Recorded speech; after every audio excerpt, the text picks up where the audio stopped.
I'm a bad motherfucker. New brand of science called chaos. In the following, we'll analyze its content in order to expose what this omnipresent bearded patriarch of such disparate groups as radical left, alt-right, Christian traditionalist et al. Really is all about. And rest assured, Foundations of Geopolitics yields that answer in no uncertain terms. There is just one of the problem is that it's not perceived. If you go more in depth, that there is a very important ideologies that is very influential for the Putin regime. His name is Aleksander Dugin. Теория прав человека берется западное понимание человека. И когда люди распространяют свое понимание, что такое человек, на все остальные культуры, они навязывают им абсолютно противоестественные нормы. Отсюда и то, что мы называем двойными стандартами. Что такое права человека в западном понимании? Это права индивидуума. Права индивидуума противопоставленного правам коллектива. Так не сказано. Именно так. Именно. Как же так? Но смотрите, это не так. Мы считаем эти права самоочевидными. Что человек наделен своим создателем некоторыми неотъемлемыми правами, среди которых право на жизнь, на свободу и добывание счастья. Преамбула к Декларации независимости Соединенных Штатов, 1776 год. Что в этом есть расистского? Человек имеет право на жизнь, на свободу и на добывание счастья.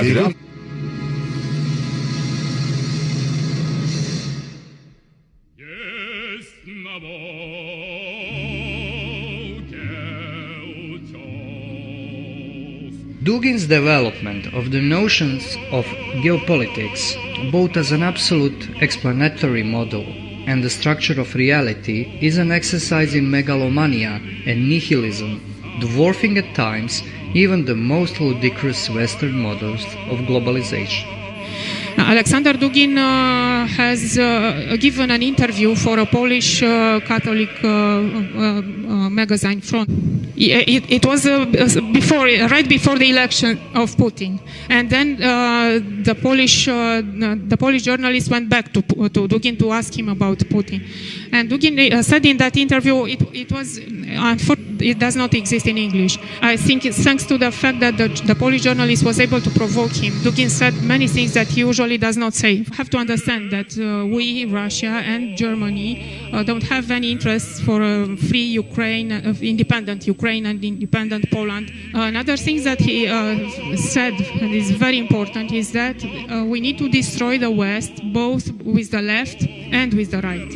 So we have to use the new left and the new right. These are Dugin's words here. And there are many quotes backing this up. He talks about destroying Western liberalism, but it's also just destroying the West in general, which he is an ex-communist, if not still a communist. I would say he's a Bolshevik. I would just say he's a new Bolshevik, right? A modern Bolshevik. Dugin said no, but in Poland I would support any Masonic, any progressive, Catholic progressive movement in order to undermine Polish Catholic Church. So the Poles have just one choice. Either they consider themselves Slavic and come with us and give up their Catholicism, or they don't give up their Catholicism and they are going to be destroyed.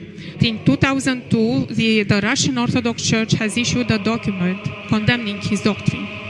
Described by this document, there is a magazine about sects.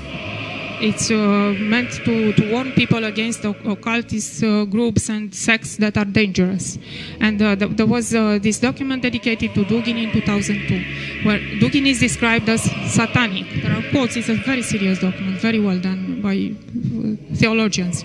And they quote works of Dugin in which he describes himself as admirer, as a disciple of Aleister Crowley.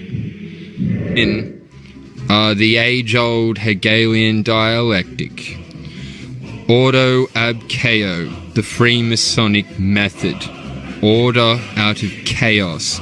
And when you have an ex-communist Russian who's surrounded by Jews connected to Putin, on side with the alt-right, and basically he seems to be connected to everyone, sporting the chaos symbol, talking about destruction of the West and ushering in a new political theory. It seems pretty fucking clear to me what's going on here. And this is something you all should know about. This is something real. This is not fucking hearsay and people guessing. This is what's actually fucking happening. There's also a disciple of René Guénon, which is a group of some kind of Gnostic, cultist, Islamic tendency.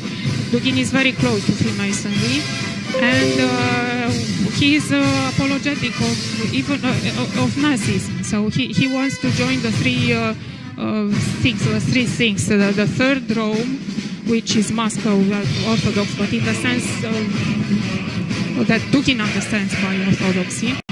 Third Rome, Third Reich, and Third International. Dictatorship. This last revolution is a concern of the Acephal, the headless bearer of the cross, sickle and hammer, crowned by eternal Son Felfa, unquote. This, quote, emperor of the end, unquote, is marked by the, quote, dialectical triad, unquote, which combines, quote, Third Rome, Third Reich, Third International, unquote. All the expectations of historic Russian messianic delusions combined with Jacobite aims of Nazism and Soviet Bolshevism purportedly find their highest expression in this new ideology, according to Dugin. So he wants to take everything that is good. I mean, good for him means destructive for us, from both Bolshevism and Nazism. Now, this Aleksander Dugin is very much associated with the alt-right and promoted by them. Now, he is stated as he's all about destroying the West, right? That seems to be his main premise, that the West needs to be completely destroyed. He's directly connected to Putin, and he's pictured with Zbigniew Brzezinski, who is a globalist figure, a total new world order freak. His symbol, the symbol that Dugin sports and his followers, is the chaos symbol. And he often talks about how their purpose is to create chaos out of which the new order, I think we all know which new order that is, the new world order, will emerge. He also pushes the idea of fourth political theory, which I'll get into in a second, and Eurasianism. Now, what Eurasianism is to me, it looks like the death of Europe as an entity. It will be merged with Russia and Asia as a bloc to sort of a stepping stone towards global government, total domination, and the new world order. Now, that's another thing about Spencer, right, is that he has, there's a quote of him basically enthusiastically talking about the need for a new world order. Now, I don't know how many of you know about this. I don't have the exact quote, but if you go and look for it, you will find it. So there's audio of Richard Spencer comparing the alt-right to Bolshevism and enthusiastically talking about the need for a new world order. Now, that's suspicious, all right? And that's very fucking strange. They're satanic. Trump and Putin, you're saying, are not satanic. Absolutely. Now, quickly on to fourth political theory. Essentially, fourth political theory is about a rejection of all the political theories that have existed in the past. A rejection of communism, rejection of capitalism, rejection of liberalism. It's a new thing. Well, they say it's a new thing. To me, it's just the ushering in of globalism under a guise of a bunch of nonsense. So here's a few lines that have been translated from Dugin himself. Now, I'm only ever interested in primary sources. Hearsay is all a waste of time to me. So these are Dugin's words translated from the Russian into the English. The essence of fourth political theory lies in that it rejects not only one of the political ideologies of the epoch of modernity, but all of them. Fourth political theory is a theory of global, absolute, and radical revolution aimed not only against the domination of the West in particular, against the current state of European civilization, the hegemony of the United States of America, or liberalism, but against modernity itself, against the political paradigm of the logos of the Great Mother, against the metaphysics in which the world is viewed from the bottom up. Now, you'd have to read about the mother, the son, the father, and all that in their political theory. It's, you know, I'm not going to go into that all here. But basically, to me, this is just bullshit. It's all just destroying modernity, which a lot of people want anyway. But what comes after it, right, is what's important. And I think it's just globalism, it's global communism, it's Bolshevism. It's a new attempt at crushing the West under communism, Bolshevism, Jewish control, and we're all fucked after that. And Dugin found himself in these groups, and he found himself in various occultist groups who were, you know, basically combining Satanism and National Socialism together. This is really very dangerous, and it was described exactly as I'm telling you in this document. It's not possible to find it in English. Finally, Heiser comments on Dugin's worship of chaos, an adaptation of the occult symbol of the eight-pointed Star of Chaos as the emblem, in which inscribed in gold on black background the flag of the Russian movement.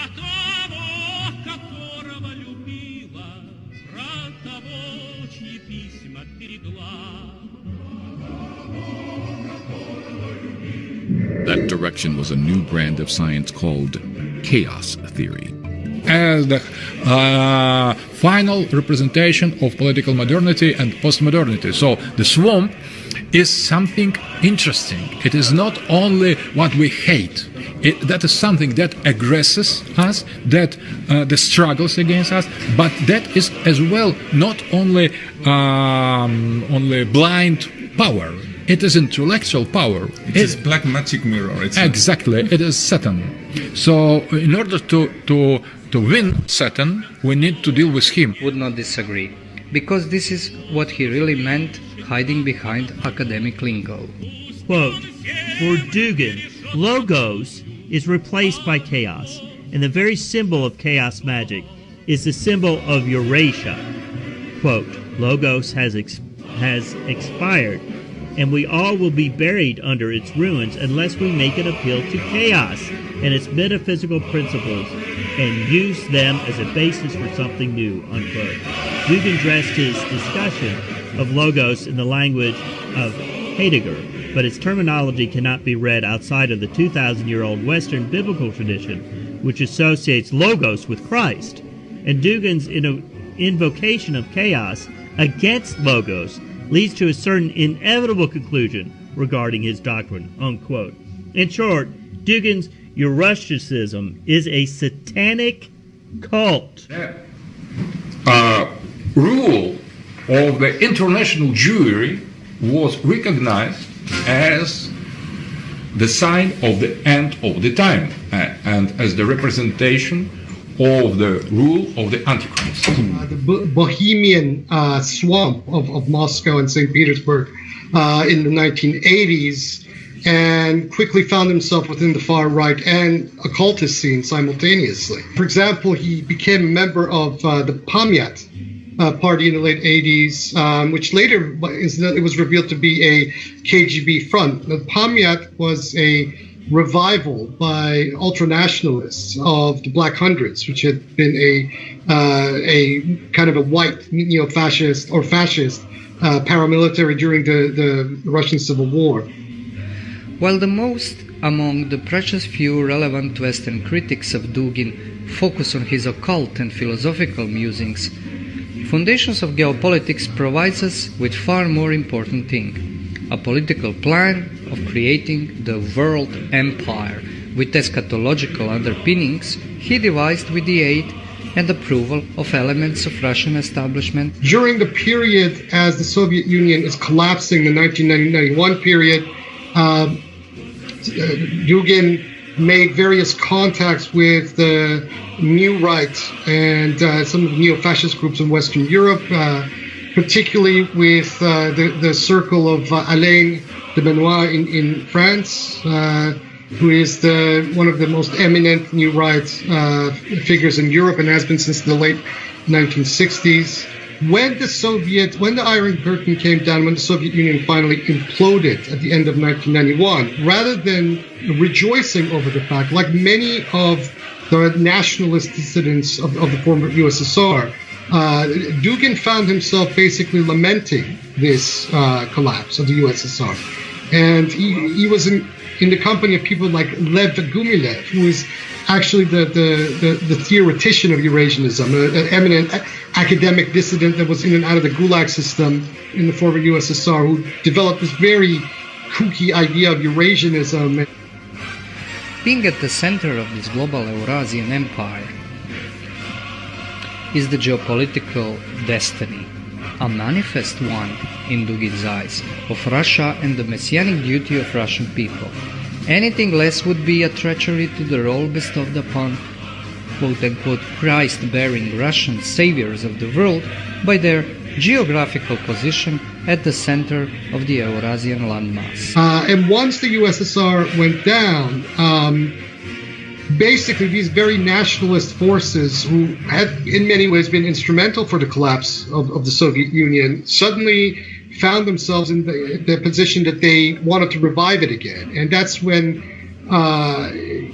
Dugin basically started climbing through the ranks of the new Russian Federation system within various political circles, both communist and nationalist circles. So he basically advocated for the fall of the Soviet ideology, but once it was gone, he lamented it.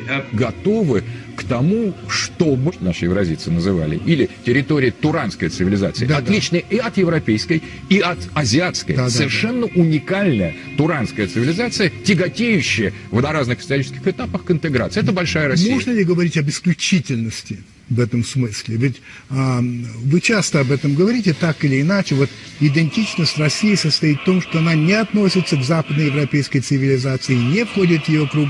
Она сама есть цивилизация, причем самобытная и равновеликая со всем Западом, а не только с одной из западных стран. Это говорит о некоторой исключительности.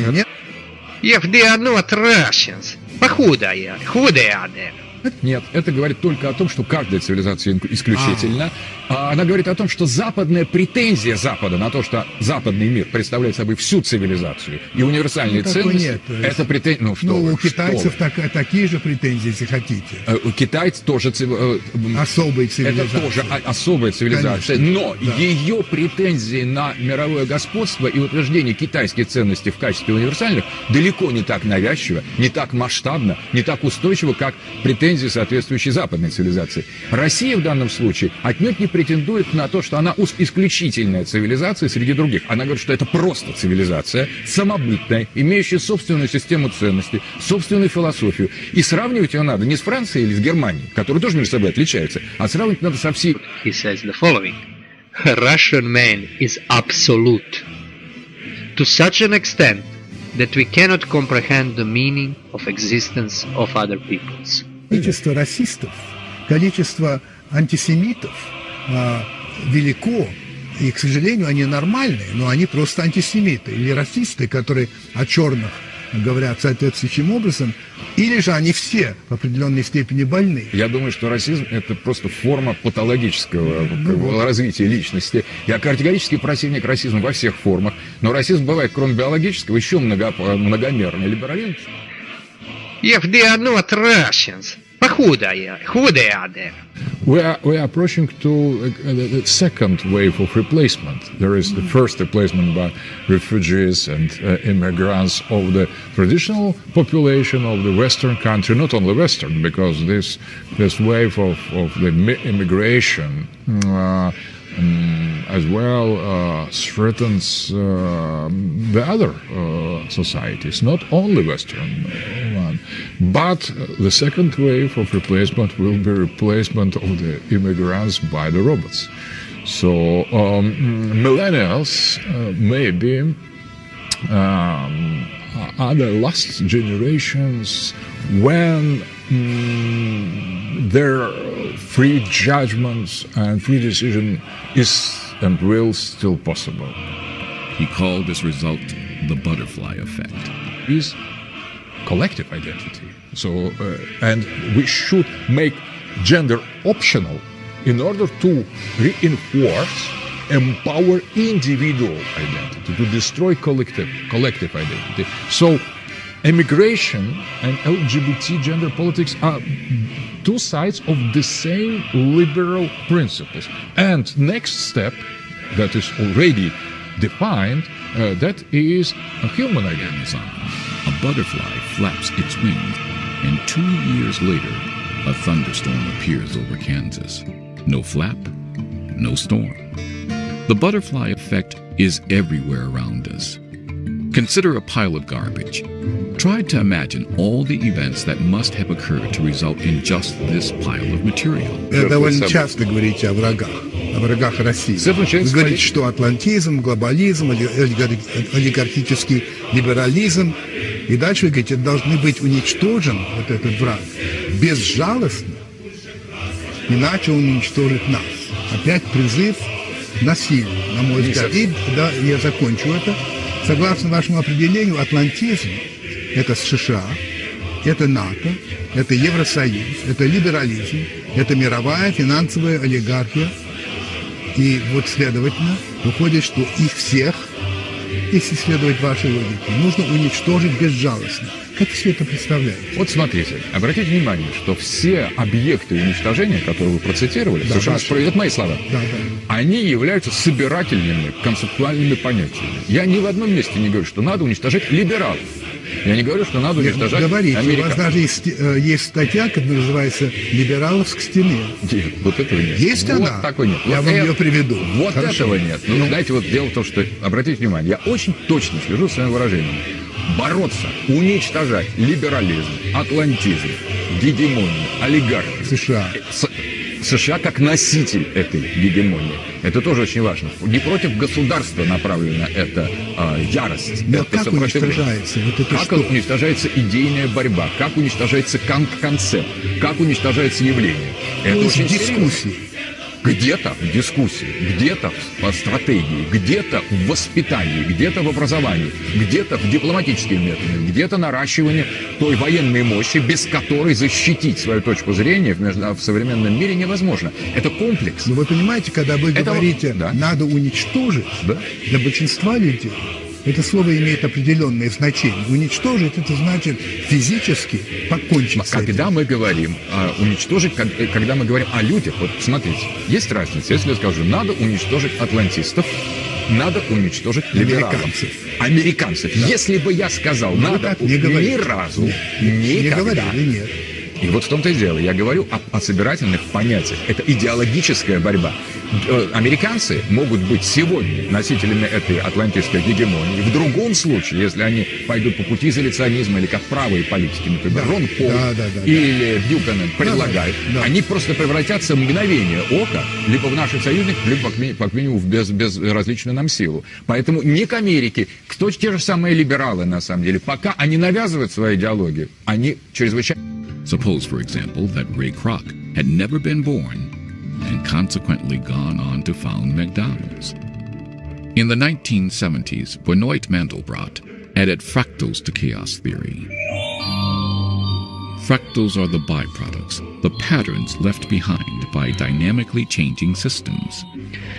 As it always goes with people like Dugin, It's an either-or choice bestowed upon his people solely by impersonal forces of history, by the apocalyptic final clash of two torrents. Fractals are self-similar as illustrated by these designs.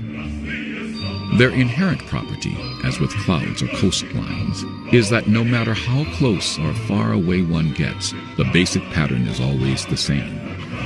The spiritual renaissance, rebirth of Russian Christian tradition after the time of Bolshevist or Antichrist oppression. So what now we are witnessing of a fulfillment of the tradition that was made before Bolshevists, but they were more or less identified, their rule was foreseen, and the end of this rule was predicted. What should go next? Rebirth of Orthodox Church and the rebirth of Russia. Precisely that the elders of Russian Orthodox Church affirm that Russia will conquer Constantinople and free Hagia Sophia and restore it as Christian cathedral. But that will be in the animosity against Western Christianity that is recognized as a kind of fallen branch of our church. So it is all concerns only Orthodox Eastern Christian tradition.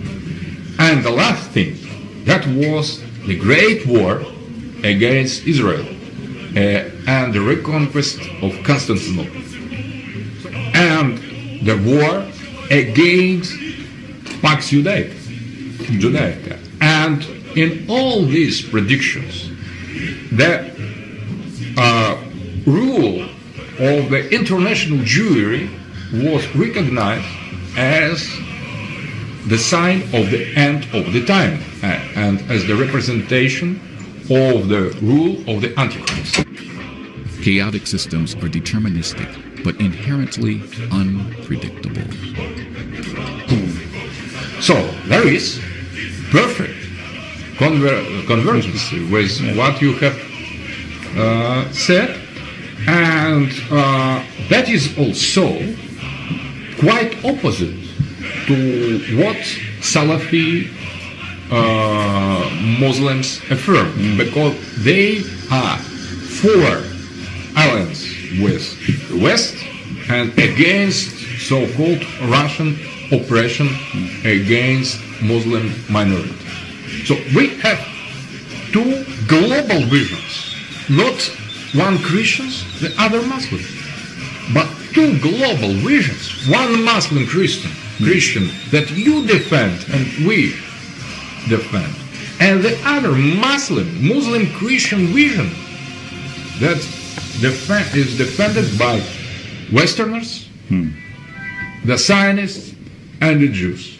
So you have promptly pointed out that the idea of the Jews is not the all of them. No. So, and that gives the possibility to regard the third monotheistic phase as double. So they are part of the Jews. There will be, I think that major part of the Jews will be on other side, but there will be a little part, maybe few of them on our side. That's right. So it is a kind, what is important, that this line, eschatological line, divides not religions between themselves, but inside of three religions, there are two contradictory eschatological positions. Only two in Islam, represented by Sheikh Imran Hussein, and by, I have spoken some days ago with President of Iran, Mahmoud Ahmadinejad, personally, and he confirmed absolutely eschatological vision. The only difference the vision of Imran Hussein, Ahmadinejad, the role of Mahdi played in this situation, because Imran Hussein stresses the point of the return of the Jesus, and the Iranian stress the point of return of Mahdi. That is difference. But geopolitically speaking, that is absolute convergence between Iranian eschatology and eschatology expressed by Sheikh Imran Hussein. There is the same difference, the dividing line in Christianity, Western and Eastern, and there is the same line, more deeper maybe and not so obvious, inside of Judaism. One part of Judaism that is Zionist, Pax Judaica, and the other that we could presume to be different. The breadcrumbs thrown to the plebs require minimum of thinking and maximum of acceptance. What to do with these vampires in this vampire story? Have you read it? No, I don't like it. You should read it, because there is the theory of your Donald Trump. It's a Ishtar, it's a goddess, and goddess has changeable head, and there is one of the protagonists which is gonna be the new goddess, and they're gonna bring her to place where to change the head, and this other protagonist is happy that now we get finally good goddess, which is a bright mind. But when they change the head, they put the spine to the deep state. And spine is deep state, and she immediately start to speak nonsense. Один Владимир Ильич Ленин. Вы рассказываете, что когда-то вы к нему относились исключительно плохо и даже водили своего сына плевать на его памятник, о чем вы потом сожалели. Недавно вы написали так: Ленин – трагический и мощный ангел, один из ангелов апокалипсиса, изливающий на дурелую землю грозное содержимое финального фиала. Ангел последних ветров, ангел крови и боли. Ну, поэтически замечательно. Вы в самом деле так расцениваете его? Смотрите, я полагаю, что советский этап нашей истории надо читать не идеологическим образом, а русским. Это не чья-то история, это не чье-то преступление. Какие-то приехали люди, устроили нам революцию. Это сделали наши предки, это сделали мы сами. И если это был если это была кровь, если был это ужас, если был это парадокс, если все это нельзя рассматривать как чьи-то происки. Мы прожили эту драму, надо понять зачем, надо понять кто, надо понять, что мы сделали, почему мы это сделали. И вот когда мы относимся к Ленину, к Сталину, вообще к советскому периоду слишком легко, либо это все однозначно либо отрицая, либо, как я отрицал в юности, либо полностью это приемля, мы уходим от самого главного, от парадоксальности, двусмысленности, экзистенциальной травматичности вот этого это периода. ваше описание ангела, это вот вы считаете... Но это же может быть ангел зла. Может. Посмотрите. Так он какой? Здесь двусмысленные, я думаю, что двусмысленный ангел. Есть ангелы света, есть ангелы тьмы. А есть ангелы, которые еще надо определить, какие они. И это не еще просто. Не выяснили. Вот давайте, я думаю, что это не индивидуум. Это должно быть внутреннее переосмысление советского периода. Geopolitics is the science of how to rule. End quote. Therefore, geopolitics, in the broad sense, is a hyper-ideology or political metaphysics based on the reduction of man and being, in general, on geographical determinations. It transcends Marxism and liberalism not because it is closer to the truth, because ideology has nothing to do with the truth at all, but because it is as far removed from the common human being and as close to the elites as possible. Объявить зону ответственности геополитической. Конечно, мы не нападаем на США, мы не можем продвинуть наши базы. Это невозможно. То есть без того, чтобы начать третью мировую войну. Да, но я имею в виду позиционное недопадание. То есть мы не продвигаем наши военные базы ближе к их территории. А как это можно сделать? Там никто их не примет. Вы же понимаете, это совершенно другая ситуация. Куба. Однажды мы пытались это сделать. И вы помните, что было. Пытались, и это была симметричная система. Я хочу вас спросить, когда вы говорите, что Америка падает, Америка скоро рухнет, мы не можем себе представить, насколько плохи дела у Америки. Вы верите своим словам? Безусловно. Вот это безусловно. То есть, если сравнить, например, ВВП Америки сегодня, то по самым скромным подсчетам только в этом году она вырастет на 2 примерно с половиной %. Мы говорим, что у нас в этом году, дай бог, 0,5%, а может быть 0. И мы, это я имею в виду наши специалисты, экономисты, министры и так далее. Они падают, а мы что? Как это понимать? Давайте обратимся к Шумпетеру. Он говорил, экономист, очень интересно, он говорил, что есть одно дело экономический рост, а другое экономическое развитие. Рост не главный показатель экономики, это определенная либеральная модель подсчета. Если включить туда другие факторы, которые на самом деле, например, фактор психологического комфорта, который американцы подсчитывают, включая свой ВВП. Это называется качество жизни. Качество жизни. И подчас потом внешний долг, который Америки гигантский. Вообще система того, как существует американская экономика за счет стратегического доминирования в глобальном масштабе, вот это все создаст совершенно иную картину. И если хоть кто-то размера такого, как Россия, например, или Китай, бросит вызов этой системе, то я думаю, что американская гегемония, и в том числе американская экономика, и ее рост, на самом деле, немедленно покажут совершенно другие цифры. Насчет России у меня серьезные сомнения. Насчет Китая, да, я думаю, что вообще... Foundations of Geopolitics is a book displaying singular will, completely bent to fulfillment of its purpose, with no scruples, and no reflection on consequences or indeed its own contradictions. The fact that this will comes originally from the fringe makes it in the light of current zeitgeist even worse. In the next episode, we'll analyze both the background of Dugin's project, i.e. the theoretical background of Foundations of Geopolitics, and outline his plan for world conquest. Because, as is already obvious from the principles we have laid out above, there's no other term to use about his geopolitics but this. It's either or, because after all, quote, in contrast to imperial Rome, Moscow, Russia, in its imperial impulse, possesses deep teleological, eschatological meaning. Hegel developed an interesting notion about absolute idea in eschatological situation has to manifest itself in the final conscious mode as Prussian state. However, in planetary sense, both Prussia and even Germany are geopolitically insufficient to have a serious relationship towards fulfillment of this notion. Therefore, Russia, the Third Rome, perfectly fits this teleological outlook on the essence of history in the religious, cultural, spatial and strategic sense, obviously striving towards the fulfillment of precisely such mission. Hegel's absolute idea is in the case of Russia a spiritual root of empire building, striving towards the civilizational conquest of Eurasian continent. It is meaningless to apply such serious Hegelian criteria to nation-state. That obviously presupposes the existence of other nation-states.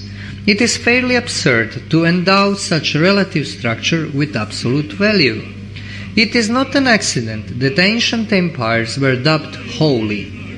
The quality of holiness was bestowed upon them by task to fulfill the special spiritual mission set in advance by the archetype of empire of the end, the continental empire of absolute idea. End quote. Well, let us recall, quote unquote, the planetary rule of the Third Reich as a premonition of Eurasian empire. Therein you have an explanation what this means. Nazism was botched attempt at creating the global ideocratic empire simply because it was based on the supremacy of one nation. To the contrary, Third Rome is a civilization that can successfully bring this task to its fulfillment and inaugurate the empire of the end, the term Dugin appropriated from his mentor Jean Parvulescu. As we won't go into occult shenanigans that gave birth to this idea, we'll just point out something that will be demonstrated by other means in the second part of this analysis. Namely, Dugin's appropriation of the history of geopolitics clearly reveals that the real theoretical foundation of his neo-Eurasianism is not to be found primarily either in the classical Russian Eurasianism of Trubetsky et al. Or in the Eurasianism of Lev Gumilev. On the contrary, it stems essentially from the Western post-Nazi tradition mediated by European New Right, most notably from the idea of national Bolshevism. This idea is in fact an attempt to reimagine the outcome of World War II on assumption that Ribbentrop-Molotov Pact was honored by Hitler. Such outcome would mean the victory of Axis powers and the creation of Europe from Dublin to Vladivostok, based on the global axis of Berlin, Moscow, Tokyo. Precisely this geopolitical horizontal is what Dugin argues for in the programmatic part of Foundations of Geopolitics. We'll focus on in the second part of our analysis. And to end on the occult note, after all, let us hear what this empire of the end would look like. Quote. This quote is not from Foundations of Geopolitics, but from Dugin's review of Jean Parvulescu's book Star of the Invisible Empire.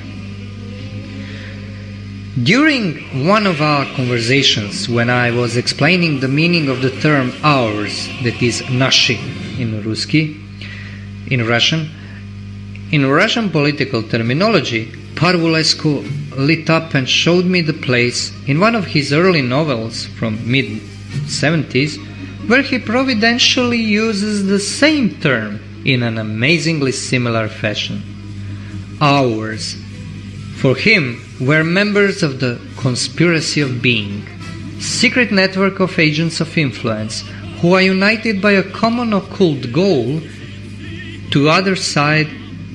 on the other side of all political disagreements, and which resist the cosmopolitical and profane civilization being established on the planet. More than that, my Italian friends sent me a copy of Parvulescu's article from the late 60s in which he talked about Eurasianism, geopolitical project of the continental bloc, about the necessity of a Russian-German alliance, that is, reanimation of the Molotov-Ribbentrop Pact, and even about the necessity of a rapprochement between the Reds and the Browns in a united revolutionary anti-mondialist front. Besides the disdainful and pejorative term red-brown, which has long been used to label the most interesting political forces in Russia, there exists a royal shade of this color, as a final eschatological coronation with alchemical gold of the great continental Eurasian revolution, which ours, secret and obvious agents of being, are preparing and implementing today. Another character of the sacral tradition is represented by this color. We are talking about the Hindu god Shiva, liturgically called red-brown and frightening. The personality of this god is close to the element of our red-browns. Yes, this element is frightening and devastating in its external manifestation, but it is exactly the terrible red-brown Shiva that serves as the protector of the mystery of eternity, opening in its completeness at the moment of the end of time, negating with its terrible appearance the beginning of the era of Aquarius. Red-brown Shiva is the guardian of tradition of sacral love, Tantra. That Tantra to which Jean Parvulescu devoted one of his first books, The Merciful Crown of Tantra. Agents of the inner continent are awake. Already there appears on the night sky of our sickening civilization a magic star, heralding the soon-to-be transformation of the internal into external. This is the star of an invisible empire, empire of Jean Parvulescu." End quote. and Dugin is a superstar of the invisible empire. I would invite Western followers of Dugin to chew on this for some time.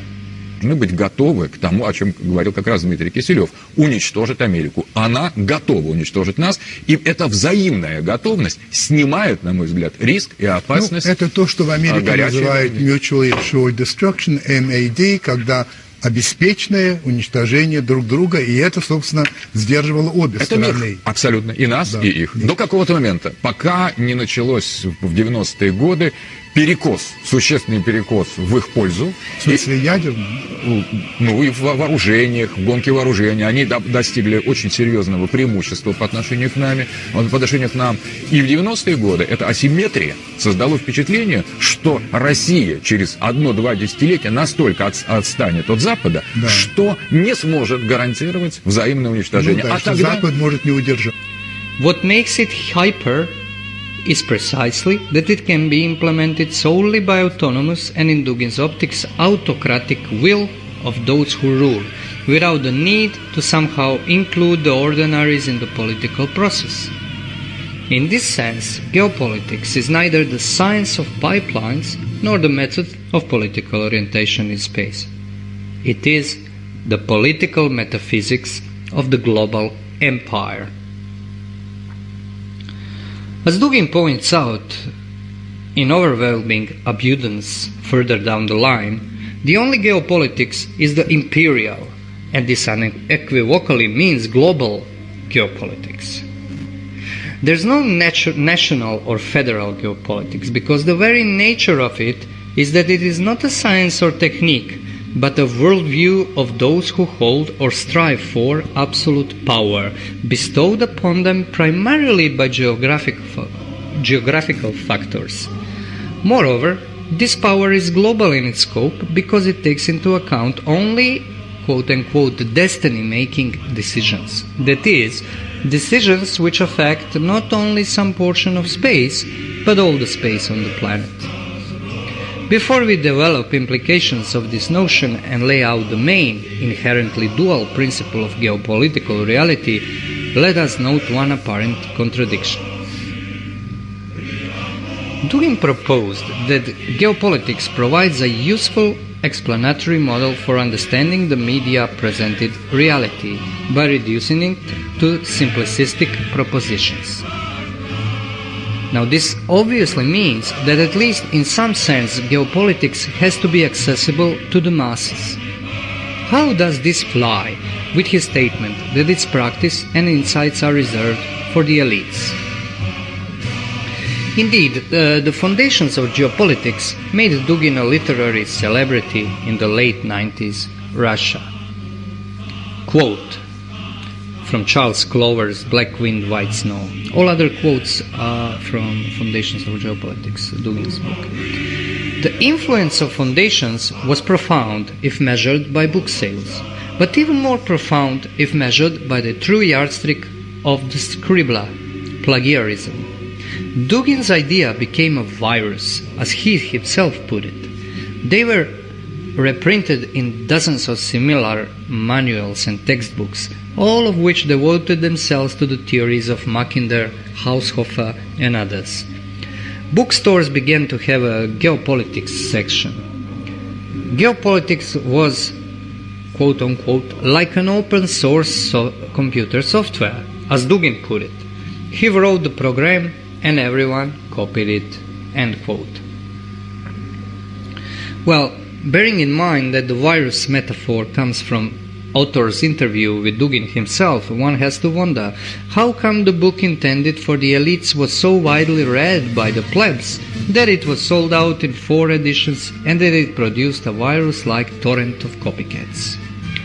For one thing, it tells us something about the mass-reading habits of so-called Christ-bearing people. But also it proves Dugin's point.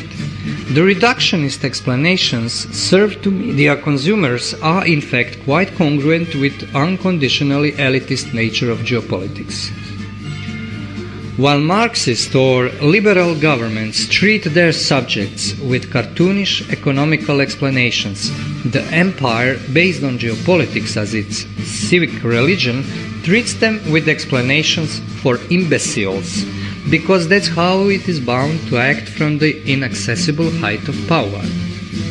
Geopolitical explanations are by far the most reductionist, the most simplified, and the most unscientific ideological lenses imaginable, and as they are solely based on deliberation of those in power, and not in any way on aspects of reality they chose not to appreciate, the breadcrumb. Оказавшись перед Господом, что вы ему скажете? Вы знаете, он, наверное, что-то скажет, и, наверное, очень, очень жесткое, поэтому я боюсь об этом думать. А кто я такой, чтобы говорить Богу? Что спросит, то и скажу. Я ничто. И, скорее всего, меня как бы отправят по месту назначения. Но я не думаю, что это будет сам Бог. У него же еще много заместителей, ангелов и разных духов, которые занимаются такими, мало, мне кажется, значимыми существами, как мы. History is something you can reduce to total war of torrents. It's because he's so crazy that he appears sane. The long road to the discovery of the simplicity behind the complexity of everyday life had been reversed.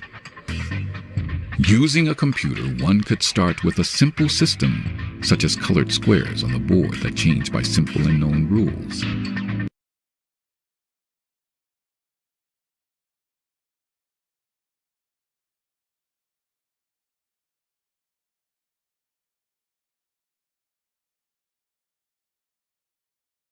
Hey, thanks for checking out our YouTube channel. Subscribe by clicking on that button down there for more AM Joy and the rest of MSNBC. And click on any of the videos right here to watch the latest interviews and highlights. And you can get more videos from MSNBC for free every day with our newsletters. Just visit